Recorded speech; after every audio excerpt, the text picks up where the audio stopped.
Iran और America के बीच युद्ध के परमानेंट सॉल्यूशन के लिए अगले दौर की बातचीत इसी हफ्ते हो सकती है। इसका संकेत खुद अमेरिका के राष्ट्रपति डोनाल्ड ट्रंप ने दिया। अमेरिका का ऑफर लेकर पाकिस्तान के army chief Asim Munir Iran पहुंचे हैं। एयरपोर्ट पर ईरान के फॉरेन मिनिस्टर अब्बास अरागची ने आसिम मुनीर का स्वागत किया। पिछले हफ्ते इस्लामाबाद में जब ईरान और अमेरिका के बीच बात हुई थी तो भी आसिम मुनीर अमेरिका और ईरान के बीच मैसेंजर बना हुआ था। अमेरिकी मीडिया के मुताबिक आसिम मुनीर अब अमेरिका का लेटेस्ट ऑफर लेकर ईरान पहुंचा है। हालांकि प्रेसिडेंट ट्रंप ने आज फिर कहा कि ईरान उनके साथ डील करने को लेकर बेकरार है, क्योंकि उन्होंने स्ट्रेट ऑफ हॉर्मुज की नाकाबंदी कर दी है। ट्रंप ने कहा कि उनके इस कदम से चीन भी खुश है। उसने ईरान को हथियार सप्लाई न करने का वादा भी किया है। हालांकि मरीन ट्रैफिक ट्रैकर्स के डेटा के मुताबिक अमेरिका की इस नाकेबंदी के बावजूद पिछले 24 घंटों के दौरान हॉर्मुज के रास्ते चीन, पाकिस्तान और ईरान के भी 20 टैंकर्स पास हुए हैं।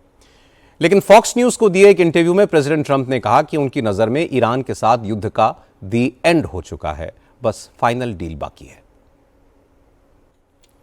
प्रेसिडेंट ट्रंप से जब यह पूछा गया कि क्या युद्ध अब खत्म हो गया है, तो ट्रंप ने कहा कि उनके मुताबिक करीब करीब खत्म हो गया है। ट्रंप ने कहा कि अगर अमेरिका ने फिर से ईरान पर हमला किया तो इससे उबरने में ईरान को 20 साल लग जाएंगे, इसलिए वो अमेरिका से समझौता करने के लिए बेकरार है। वहीं अमेरिका की नाकेबंदी के जवाब में ईरान ने अब लाल सागर में ब्लॉकेड की धमकी दी है। IRGC के कमांडर ने कहा कि अगर अमेरिका ने ईरान के कमर्शियल जहाजों को हॉर्मुज से बाहर रोका तो फिर लाल सागर से तेल की सप्लाई भी बंद हो जाएगी। ईरान की इस धमकी का जवाब अमेरिका के वाइस प्रेसिडेंट JD वैंस ने दिया। वैंस ने कहा कि ट्रंप ईरान के साथ कोई छोटी मोटी नहीं, बड़ी डील करना चाहते हैं और अब ईरान के साथ इतने सालों का टकराव है, उसे सुलझाने में कुछ वक्त तो लगेगा। Right now the ceasefire is holding. And what you're seeing is what the president wants to make, he doesn't want to make like a small deal. He wants to make the grand bargain. And what he's basically offering to Iran is very simple, and frankly, it's something that no president has, I think, has had the ability to offer. He said that if you're willing to act like a normal country, we are willing to treat you economically like a normal country. He doesn't want a small deal. And that's one of the reasons why, one, I'd say in Pakistan, we made a ton of progress.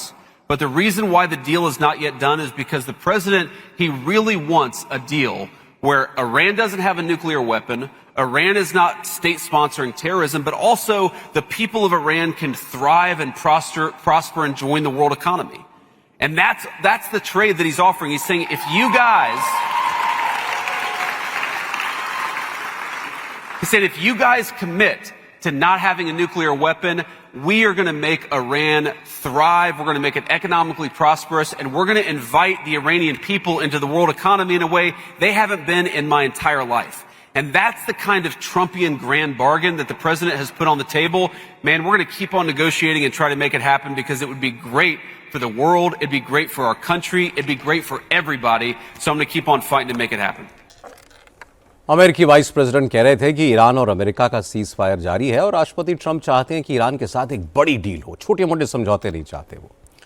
Vents ने कहा कि Trump का इरादा Iran के nuclear programme को बंद कराने के साथ साथ ईरान की जनता की तरक्की का भी है, ताकि दुनिया भर का भला हो सके। ईरान वर्ल्ड इकोनॉमी से जुड़ेगा तो उसकी जनता भी तरक्की करेगी। JD वैंस ने कहा कि ट्रंप की ख्वाहिश पूरी करने के लिए वो लगातार संघर्ष करते रहेंगे। लेकिन इसी बीच लेबनान में युद्ध विराम के लिए अमेरिका ने इजराइल और लेबनान के बीच भी मीडिएशन शुरू की है। वॉशिंगटन में अमेरिका के स्टेट डिपार्टमेंट ने लेबनान और इजराइल के बीच सीज फायर के लिए मीटिंग कराई। इस मीटिंग में इजराइल और लेबनान के राजदूत शामिल हुए। मीटिंग की अध्यक्षता अमेरिका के secretary of state Marco Rubio ने की। रूबियो ने कहा कि लेबनान को हिजबुल्ला और ईरान के आतंक से आजाद कराना जरूरी है, लेकिन यह दुश्मनी 30 साल पुरानी है, एक मीटिंग में मसला हल नहीं होगा। यह पूरी दुनिया के लिए राहत की बात है कि अमेरिका और ईरान के बीच सेकेंड राउंड की बातचीत होने के प्रयास किए जा रहे हैं। क्योंकि ईरान लेबनान पर इजराइल के हमले बंद कराने की शर्त रख चुका है, अमेरिका ने लेबनान और इजराइल की मीटिंग भी करा दी। राष्ट्रपति ट्रंप भी जल्द से जल्द अब इस जंग से निकलना चाहते हैं, क्योंकि अमेरिका में उनके खिलाफ नाराजगी बढ़ रही है। तो उम्मीद करें कि अब कोई रास्ता निकलेगा और यह जंग खत्म होगी।